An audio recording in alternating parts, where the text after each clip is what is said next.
mbokk yi jërë ngeen jëf seen ànd ak télévision Futur Média ñoo am mbégte ànd ak yéen soir d'info di dalal waa kër étudiant noonu naa leen mën tuddee Ouleye Ndiaye étudiante chercheuse responsable d'étudiants syndicaliste UCAD Université Cheikh Anta Diop bu Dakar ñu ngi lay nuyu.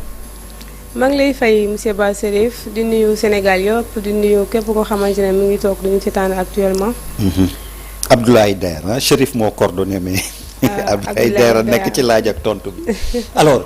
ñu ngi feggoog Modou Diagne du fi gan yow ñëw nga jàkkaarloo ancien président amical nga des facultés sciences juridiques c'est ça ak ancien membre du collectif des amicales de l'UCAD Modou Diagne ñu ngi lay nuyu.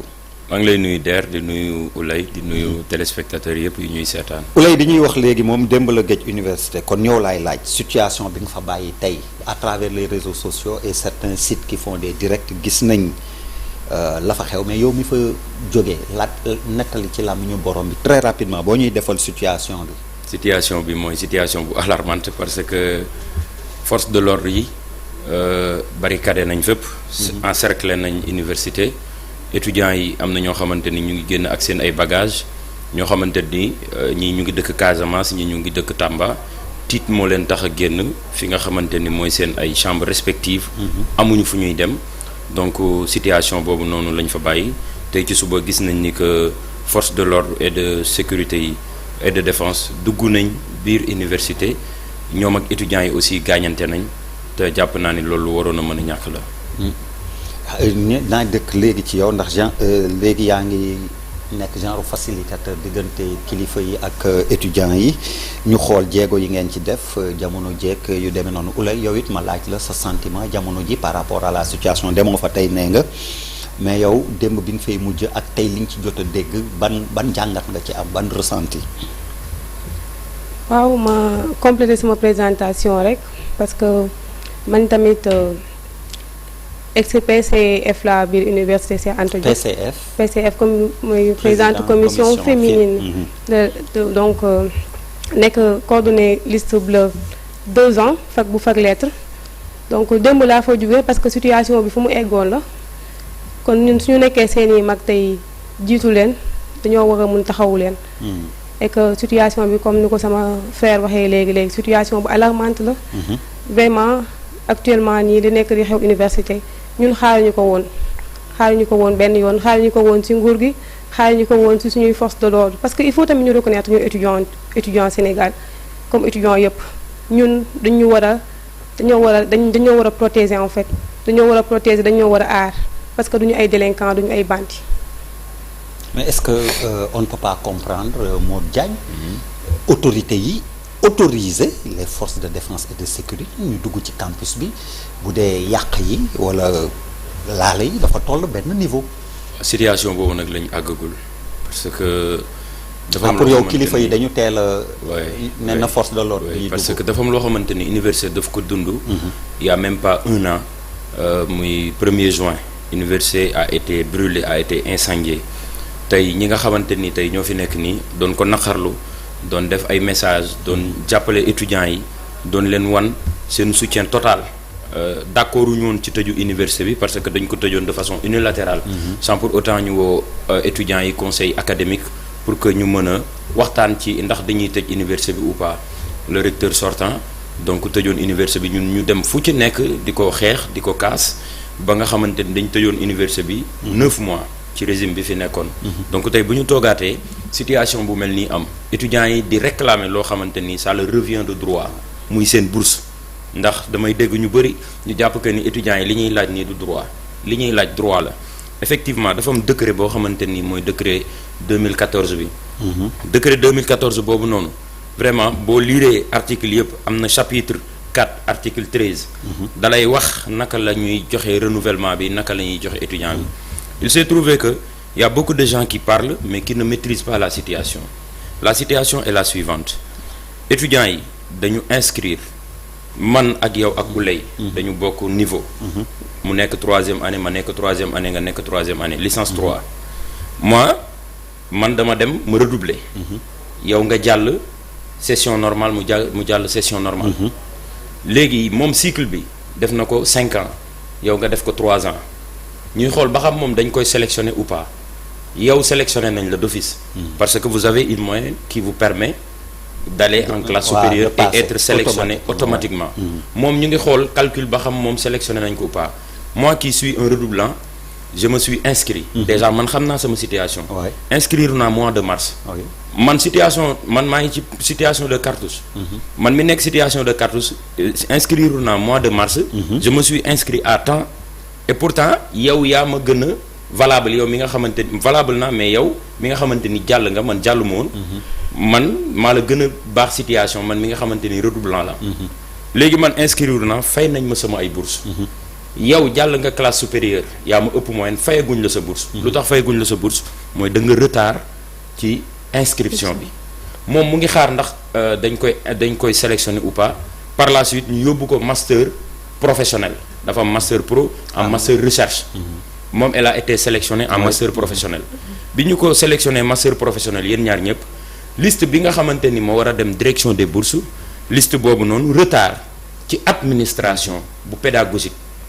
bi mu retardé direction des bourses li mu njëkk a jot mooy liste bi ñu ko njëkk a yónnee. ci ñi les premiers inscrits.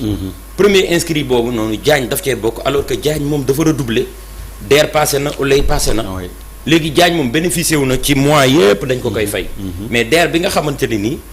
passé na moom jotagul boursam parce que retard bi fee la nekk. est-ce que dañu war a imputer faute bi étudiant bi ou pas. mois de Covid dañ doon fay ay bourses. donc si on nous dit que étudiant bi dafa toog. li mu jàngul. waru koo fay pourtant ci diggante bi. yow njëkk nga koo inscrire beneen situation day ñëw. yéen ñaar yéen bokkaat situation. mu ngi master yaa ngi master. master recherche mooy njëkk a inscrire master professionnel. léegi retard bi foofu noonu la nekk. donc gars yi dañuy dem di expliquer opinion nationale bi loo xamante ni wax dëgg fa yàlla nekkul. te it bu ñuy wax dañuy wax suñu aqulaay taala ñun amatul lu ñuy gagner ci mbir mi. nous sommes plus concernés par rapport aux bourses et autres. mais on a vu situation boo xamante ni nii fi mu jëm nii baaxul. fi mu jëm nag pour man li ko mën a saafara. mooy nañu woo. ñu woote saafara si dinañ ci ñëw léegi ma bàyyi ko mu prononcé wu moom it ci problème mu bourse boobu mu wax et dégg nañ des députés à l'Assemblée nationale qui commencent à réclamer ñu réformer système bi naan ñëpp tamit waruñu am bourse wala mënuñu am bourse en tout cas loolu tamit naka nga ko dundee bi nga ko déggee.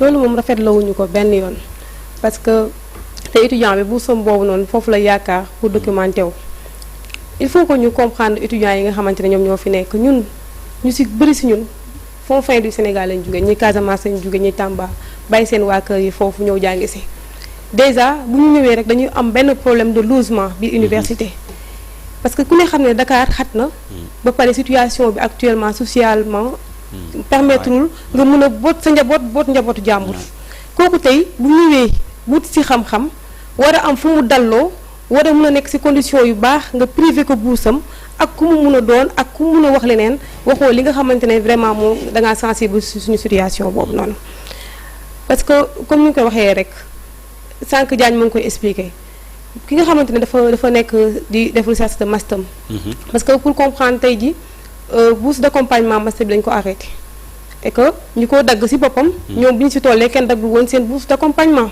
bu ñu leen daggoon peut-être que ñun du ñu egsi fii tey jii ba mën a yore réew mi donc ne serait-ce que ça war nañu toog ñu xoolaat jàngataat jàppale ñu parce que tey jàppale sa ndaw réew mooy jàppale sa réew. parce que suba bourse d'accompagnement nga baal ma. bourse d'accompagnement mooy étudiant bu nga xamante ne dem na. bu nga xam ne bokkul ak bourse bu normal bi. non parce que moment boobu day fekk ne yow sa bourse jeex na. sa bourse jeex na parce que cycle LMD bi boo ñëwee ba beneen niveau la quoi. beneen niveau la. ok léegi da ngay soxla loo xamante ne moo lay dimbale nga am ay documentation. loolu bu ñu ko privé nan ngay mun a amee ay documents yoo xamante ne moom ngay mun a amee def sa recherche pour mun a def sa maîtrise. xam nga loolu mënul nekk kon ñun lu ñuy laaj nii suñu àq la ak suñu yelleef kenn waruñu ko privé ñu ko nag mooy wax dëgg fa yàlla yóbbuñu ci beneen étape te je pense que dafa mel ni foofu la ñu bëgg a jëm te ñun tamit bëgguñu fa dégg yegg.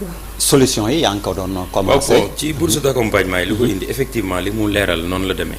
bourse d'accompagnement yi c'est-à-dire étudiant bi day war a def master 1 master 2 ans.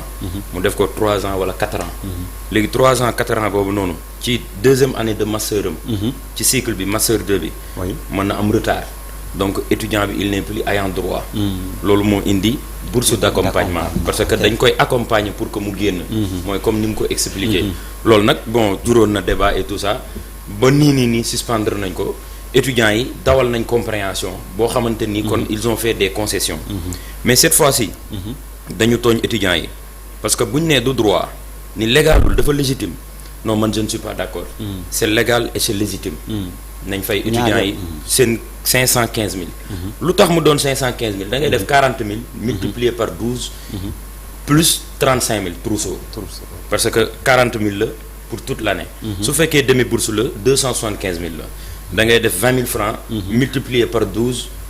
plus 35 000. trousseau bi pour tous les cycles. waaw 35 000 la ok d'accord donc solution bi li koy joxe mooy. étudiants yi dem nañ à la rencontre des autorités ils ne sont pas belliqueux. les responsables d'étudiants parce que ñoom situation bu metti lañ nekk di dund nii bu étudiants yi di accordé wu rek opinion bi ñi nga xamante ni comprendre ñu ak état mën na leen a jaxase parce que danañ leen giñ ay corrompus bu ñu tëbee lever mot d'ordre ñun leen oui vous avez vendu le combat bu ñu tëbee ni dañuy suspendre pour l'instant ñun leen vous avez vendu le combat parce que situation bi ñu nekk moo doon situation bu inconfortable état bi nag pour man tollagul situation boo xamante nii ñi ñu war a fay matul 4000 ñi ñu war a fay matul 4000 étudiants coow li li muy bëri ñi ñu war a fay 4000 étudiants romb ko ce que les gens n'ont pas compris. et loolu dañ ko foog ni c'est de manière générale non c'est pas de manière générale c'est le amel. cycle de master. moo am problème foofu rek moo am problème licence 2 du problème. licence 1 20 000 francs lañ lay fay bu fekkee demi bourse la. donc gars yi somme bu colossal bi ñu ko foog demiwul noonu. bu bëree ba bëri 2 milliards 60 millions la. loolu asakay état la loolu asakay primature la loolu asakay assemblée nationale la qu'on se dise la vérité. étudiant nekkul ci luxe. man de li ma mës a gëm mooy bu ma demee ba doon quinquagénaire. du ma teree di défendre cause estudiantine. parce que dama see jaar xam ni mu demee gis ay booy ñuy fanaan ci ay couloir. comprendre nga au moment où yow sa ay doom ñu ngi nekk dans un luxe boo xamante ni nii c'est un Éden. mais attends fanaan ci couloir tamit nu mu mënee nekk. mais boo yaa ngi fanaan ci couloir étudiants yi lu ñuy def est-ce que xam dañuy rang. bu ñuy sangu ji dañuy rang. bu ñuy fanaan ci couloir c'est permis. mais c'est pas permis mais de façon day fees ba dañuy tëdd ci biti ba booy di fanaan ci biti ba booy di fanaan ci biti. donc situation bi bu ñu koy expliquer ñi nekk assemblée nationale wala sunu waajur yi dañ naan non étudiant da ngay gis ci réseau yi duñ comprendre non dañoo war a supprimer bourse. investissement wu enseignement supérieur loolu lan moo ko gën a doon investissement. ñun président bi nga xamante ni tey moom lañ fi teg. ak le premier ministre tey ñun ñii ñëpp. nekkoon université 2023 bi ñuy xeex Macky Sall. ñu xeex ko nag te nëbbuñu ko woon. non c'est parce que on avait écouté le premier ministre. qui tenait des discours yoo xamante ni c'était des discours convaincants. yoo xamante ni après bi ñu ñëwee à la tête de l'État quoi que l'on puisse dire yërmande la ñu waroon dawal seen diggante étudiants yi ñaanuñu saraxuwul.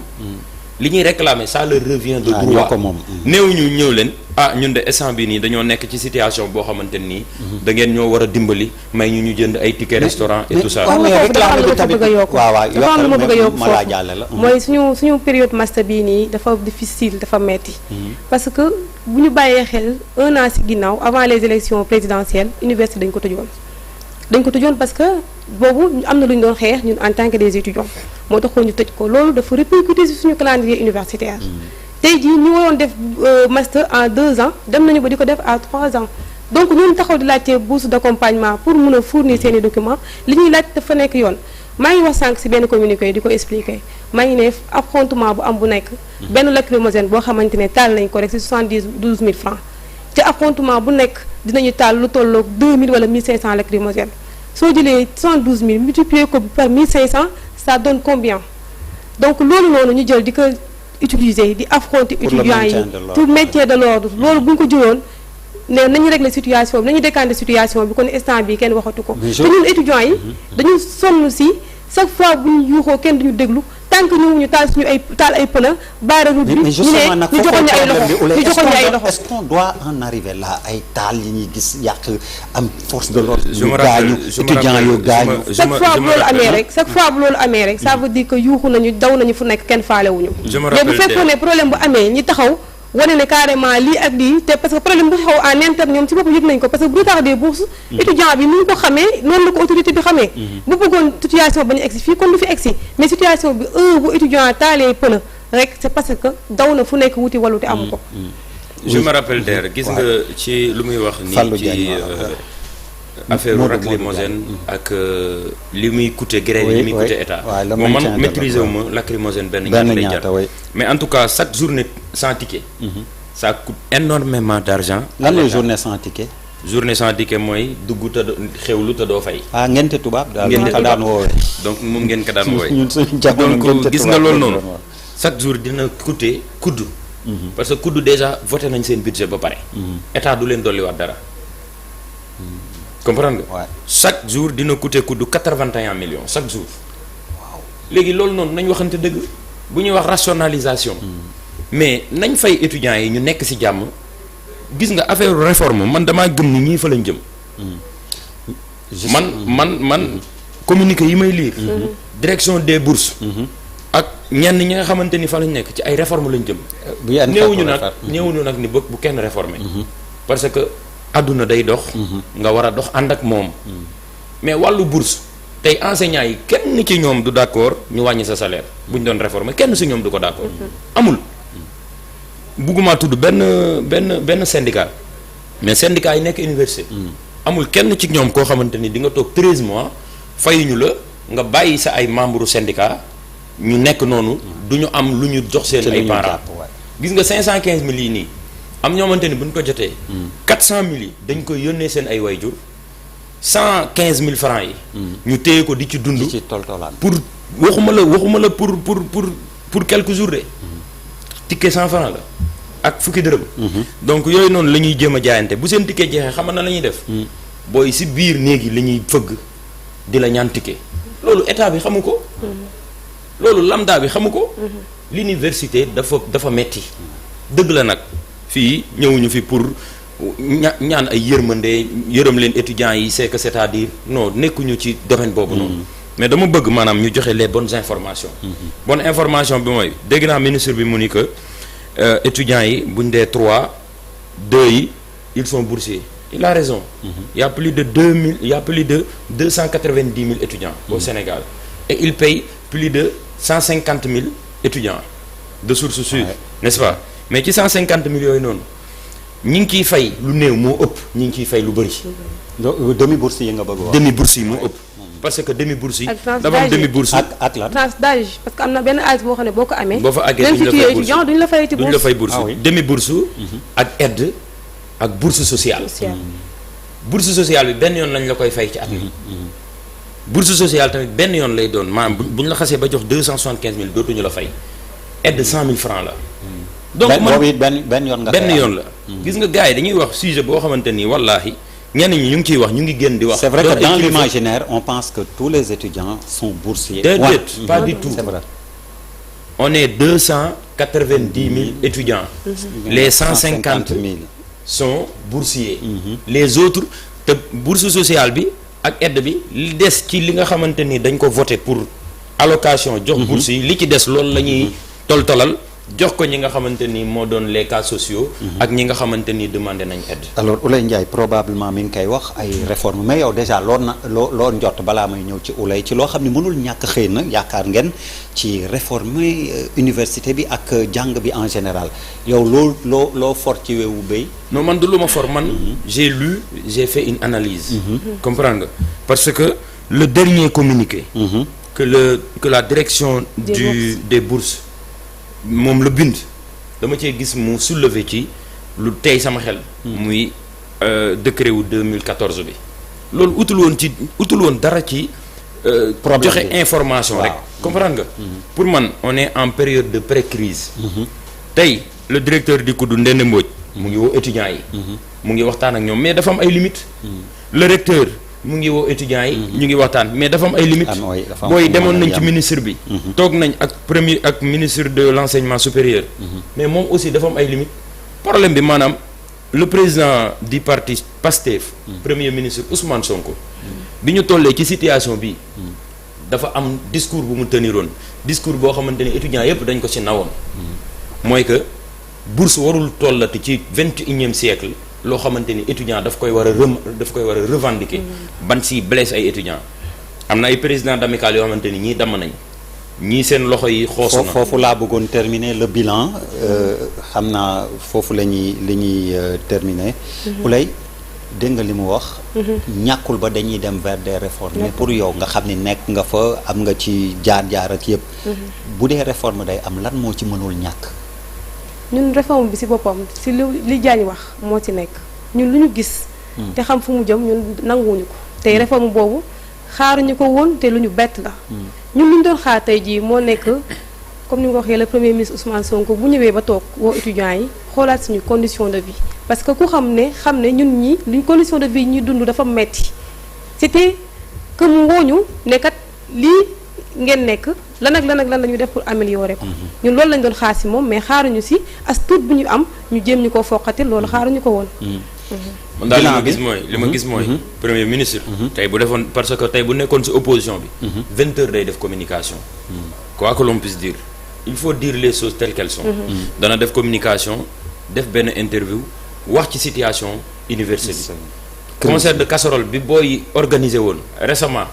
mais Pastef ñoo ko jàngal nit ñi quoi que l'on puisse dire n'est-ce pas ñun xamuñu ko woon bokk man bi ma juddoo ba léegi maa ngi doog di déglu lan mooy concert de casserole booy def nañ ko pour moom mu génn ni leen bu génnoon ni leen étudiants yi maa ngi leen di ñaan ngeen muñal ma étudiants yëpp dinañ bàyyi. teg ci suuf parce que nit ñi gëm nañ ko nit ñi jox nañ ko nopp. donc na génn ne ñii sama ay doom ñoo fa nekk samay jarbaat ñoo fa nekk tey le président de la République c'est le père de la nation. bind naa ko. ci benn lettre ouverte. njabootam tey bu ñuy jàngi école bu mu mën a nekk wax dëgg fa yàlla ay oto la ñuy dugg ñu sécuriser leen ñu dem jàngi ba wàcc te duñu am problème da ngay examen étudiant di la ab stylo pourtant da nga naan kii mais kii est-ce que ça va. maam université situation sociale bi fa nekk te kéemaane kenn mënu la ko wax. boo ko dundul doo ko xam. parce que man mii di wax ak yow en tant que responsable étudiante dama dëkkoon ci chambre nekk ak ay étudiants. ren jii laa duggul ci chambre. parce que am na benn moment boo xam ne boo fa tollee te xam ne say rakk ñoo la ko gën a soxla da nga leen koy bàyyeel mais da ngay nekk ci chambre gis étudiant muy dund benn vie boo xamante ni dafa metti ba yow da ngay sensible ba yow doo ko mën a muñ en fait doo ko mën a gis te ñoom ñooñu toog tey jii nekk suñu njiitu réew taxawoon jox ñu benn discours bu prometteur ñun tey jii ñiy xaar ñu ñëwoon taxawuñu ñoom dund nañ la même situation parce que fii ku fi nekk cadre Sénégal fii jàngi université dund nga kon difficulté yi ñuy dund comme ni may wax rek étudiants yi ku leen juróom yërëm ñu kon nag la ñu bàyyi xel te xam ne ñun comme ni ma ko waxee sànq duñu ay délinquants nous sommes l'avenir de la nation et de la patrie kon nag nañu gëstuwaat pour élite bi gën a dëgër parce que nit ki mënoo wax ne dangaa bëgg sa réew dox ba pare say doomu réew yi nga xamante ne ñoo nekk say élite jéemoo leen jox gëdd jéemoo leen faale jéemoo leen lijjanti loolu mënul nekk ma ne ko au moins yow am nga xelu génn néeg ba ni nga wax bàyyi kaak sa rakk yi ñëw bees gën ko soxla comme ni nga ko xamee alors pour terminer waxtu wi dab nañu le bilan très rapidement rek gis nañu naan ay blessés waaw vraiment grave des blessés graves à ce point service médical dem na ba mënta contenir ñi nga xamante nii mooy le nombre de blessés tey waa fac médecine ma leen di jaajëfal gis naa seen PCS bi mu def dañu defar benn poste de benn kii boo xamante ni dañuy pour secourir xale yu jigéen yi ñu ngi nooyi ay lacrymogène tey chef de pavillon yi boo demee pavillon bu mel ni PM chef de pavillon bi day obligé moom nekk ci biiti parce que mënta dem donc lu doy waar la doy di dund ñi nekk office du bac aussi gis nañ ni démb song nañ ko y a eu des saccages non man moom d'accorduma ci saccagé ak lakk oto yi fa nekk parce que ce sont des vidéos qui circulent de toute façon ce qu'on dit inventé wuñ ko on ne scie pas la branche sur laquelle on est assis pour man étudiant bi warul yàq ay édifices parce que bu ko yàqee it fa lay delluwaat nañu gis nga sànq wax nga lu am solo kii wax ko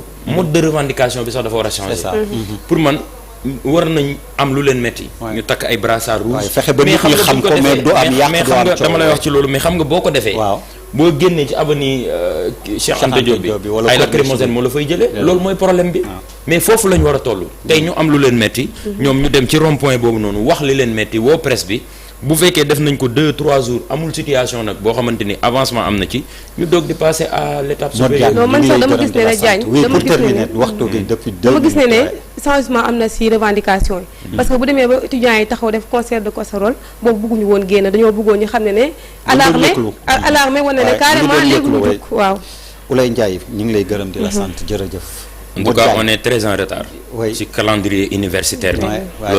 On n'avait pas besoin de ça. On avait perdu 9 mois. Oui, mais il y a des universités sont également touchées. C'est toutes les universités sénégalaises. Oui.